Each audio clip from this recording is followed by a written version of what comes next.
Bueno, continuamos acá en Vladimir La Una y le damos la bienvenida a Edison Arciniega, director ejecutivo de Ciudadanía en Acción. Él es consultor independiente en seguridad alimentaria. Bienvenido, Edison, ¿cómo estás? Muy bien, agradado de estar contigo. Está bien, vale. Veo que te están creciendo las canas, estás madurando. Sí, Bueno, hacíamos una todo. cosa Las genética. mías se ocultan. Pero bueno, tú eres mucho más joven. Esas son las preocupaciones. Caramba, fíjate que finalmente está llegando a Venezuela, está en proceso de llegar a Venezuela ya, el Programa Mundial de Alimentos. Ya hay firmado un acuerdo, etcétera, pero eso no es que es de un día para otro.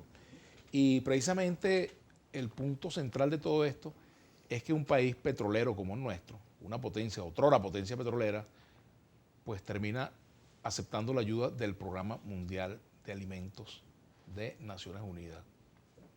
¿Cómo te parece eso? Mira, ahí hay varias cosas que precisar. La primera es que el Programa Mundial de Alimentos solo está en 28 países, los 28 países con mayores problemas alimentarios en el mundo. Es la agencia especializada en la atención de las poblaciones en inseguridad alimentaria crítica. Es quien atiende a quienes están en riesgo de morir por el hambre. Eso es lo primero que hay que decir. Lo segundo es que es una buena noticia para Venezuela. ¿Por qué? Porque implica que en el año 2022 1,5 millones de niños, de los 2 millones de niños que tenemos en situación crítica, van a poder recibir atención alimentaria a través del programa de alimentación escolar. Eso implica que vamos a poder levantar una especie de muro de contención frente al hambre para que el hambre no nos mate a los niños ni nos los marque más. Eso es una excelente noticia. Y lo tercero que es una estupenda noticia en términos políticos, en términos de política pública, porque implica que el Estado venezolano abandonó la negación del año 2016 para entrar en una agenda de construcción de respuestas con quienes tiene que construirlas. Tiene que construirlas con la sociedad venezolana, con los actores civiles de la sociedad, con los técnicos y con las agencias multilaterales. Porque la verdad, tú hablabas de la Venezuela petrolera, es que ese país ya no existe. La verdad es que hoy somos un país pobre, tenemos que asumir nuestra realidad de país pobre y tenemos que avanzar en una agenda que nos permita dejar de ser un país pobre. Claro, una cosa es ser un país pobre, otra cosa es ser un pobre país. No podemos permitir ser un pobre país, sino salir de la situación de pobreza y avanzar, ¿no? Ahora fíjate, pero el asunto de la alimentación es clave porque hay bolsones de la población que no tienen acceso a lo mínimo en materia de alimentación, digamos, a lo mínimo requerido. En este momento, 2/3 de la población están en esa situación. En este momento, el mercado del alimento venezolano, en la geografía de los consumidores venezolanos, tiene dos grandes categorías. El tercio que tiene un acceso dolarizado al consumo y los 2/3 que tienen un acceso en bolívares. Ese tercio que tiene un acceso dolarizado tiene la capacidad de adquirir hoy cerca del 60% de los alimentos disponibles y los otros 2/3 están adquiriendo en torno al 40%.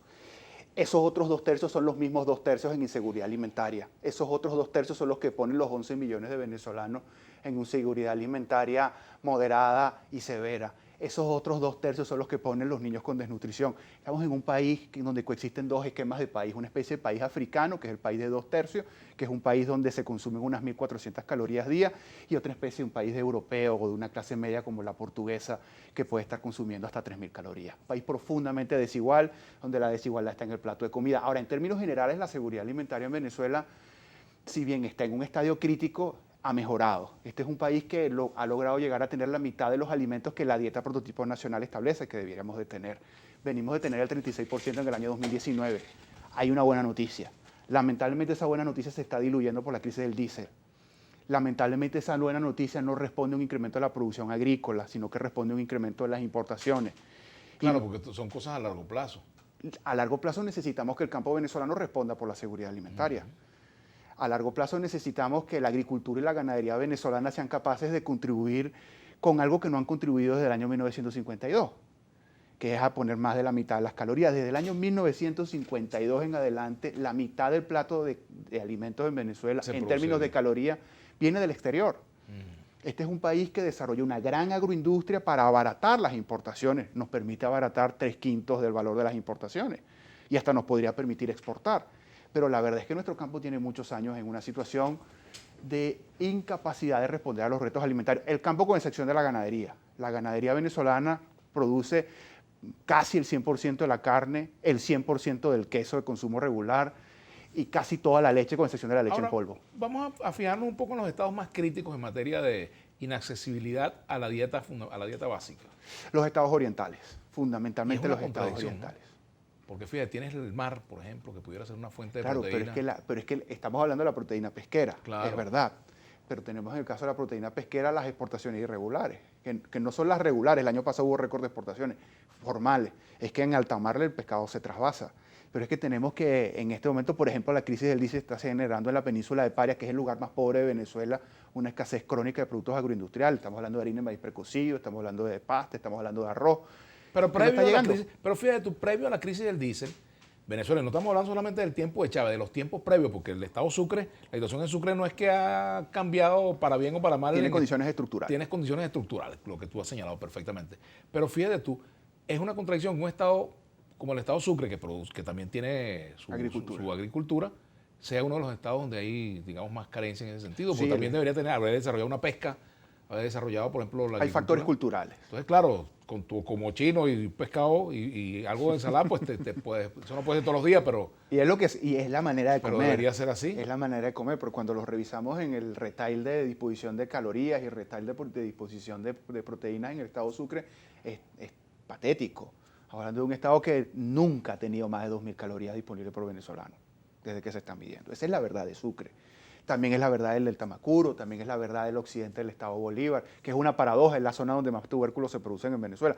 Pero bueno, nuestra realidad es esa, una realidad de un país profundamente desigual en el acceso a los alimentos, desigualdad que en este momento se incrementa por la crisis del diésel, porque implica que regiones especializadas en producción de alimentos, como son las del occidente del país, no están pudiendo exportar los alimentos a las regiones consumidoras. Claro, por ejemplo, los productores de la grita. O los productores de plátano del sur del lago. Del sur del lago, O los productores de leche del Piedemonte de Barinas.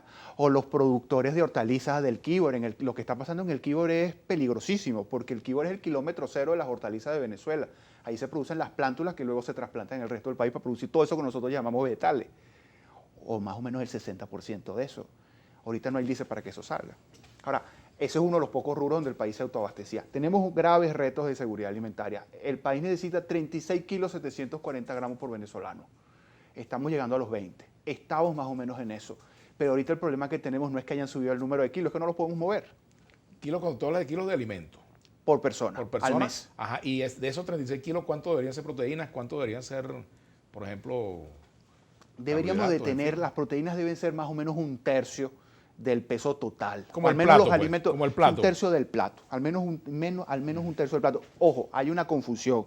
Un kilo de carne, un pedazo de carne, no solo tiene proteína. No, claro. Ahí hay carbohidratos, ahí hay calorías. O sea, tampoco es tan cierto que hay alimentos que carecen de eso. Los granos son proteínas también. Los granos son proteínas. Es más, la harina tiene proteína. Tiene condición de... No, pero es que casi todos los alimentos, casi todas las semillas tienen proteína. Lo que varía es que el grano de maíz solo tiene 2% de proteína, pero ya hay 2% de proteína.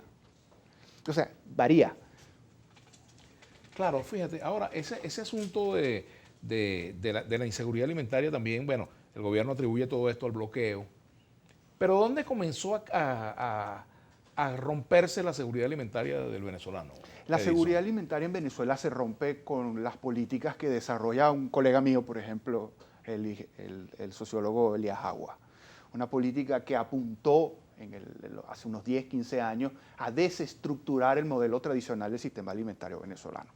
En primera instancia, a promover exportaciones que competían en condiciones desleales con la producción interna en Venezuela. Aquí se importaba carne del Uruguay que costaba $4 en el Uruguay, se vendía en $1 en Venezuela, estando la carne nacional en $2.50. Somos el único estado que le ha hecho dumping comercial a sus propios productores.